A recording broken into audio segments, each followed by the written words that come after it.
स्वागत है आप सभी का मूर्ति नॉलेज में। आज हम लोग शुरू करने वाले हैं लाभ का सीमांत उत्पादकता सिद्धांत। इस सिद्धांत के अनुसार उत्पत्ति के 5 संसाधन होते हैं और उन्हीं में से साहसी भी एक महत्वपूर्ण उत्पत्ति का एक साधन है। 5 संसाधन कौन से हैं, पहले हम लोग उस पर डिस्कस करेंगे। पहला है भूमि, दूसरा पूंजी और तीसरा श्रम, चौथा साहस और 5वां संगठन।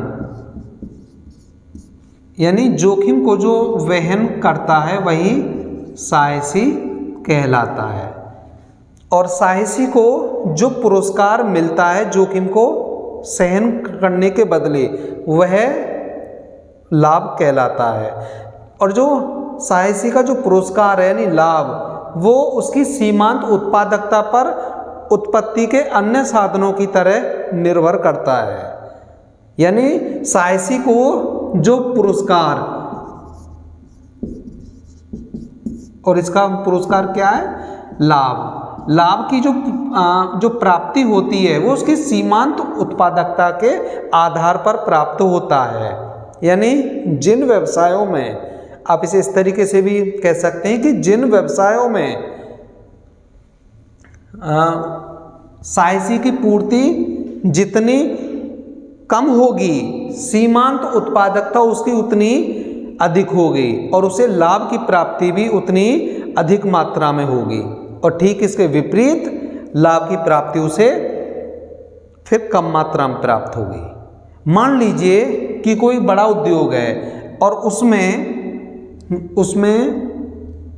मान लीजिए कि 5 साहसियों की आवश्यकता है, 5 साहसियों की, और उस उद्योग में केवल 3 ही साहसी लगे हुए हैं,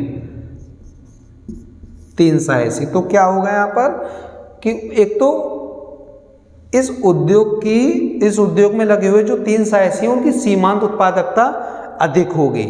क्यों? क्योंकि यहाँ पर साहसियों की पूर्ति कम है और जब साहसियों की पूर्ति जहाँ पर कम होगी वहाँ पर इनकी सीमांत उत्पादकता अधिक होगी, तो फिर क्या होगा, लाभ की प्राप्ति उन्हें अधिक होगी। और ठीक इसके विपरीत यदि यहाँ पर 3 के बजाय 7 साहसी लगे होंगे तो क्या होगा, उनकी सीमांत उत्पादकता घटने लगेगी, जिससे फिर लाभ की मात्रा भी कम या घटेगी। तो इस सिद्धांत के अनुसार साहसियों के जो लाभ का निर्धारण होगा वो उनकी सीमांत उत्पादकता के आधार पर निर्धारित होता है।